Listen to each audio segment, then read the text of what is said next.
So hello guys, ito nga pala ang aking ginawang kulungan, breeding cage.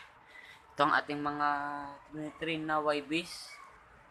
Yan, YBs yan guys, pero matangkad na.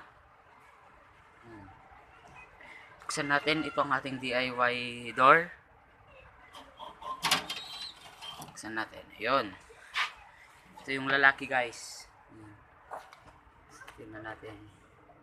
Ito yung babae guys. So, hindi pa sila nagkakilala kasi kakaumpisa pa lang nila guys. Ito yung ating lalaki guys. Kung makikita nyo. Ayan siya guys. Yan.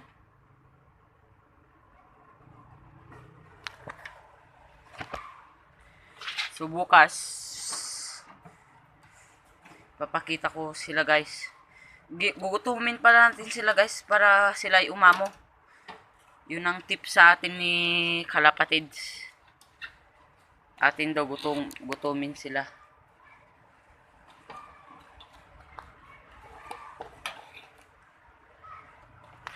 Yan guys, nasara na natin. Medyo madilim-dilim na dito kasi maggagabi na. Hapon na guys. Ito ang ating mga rabbit. Yan. Yan sila.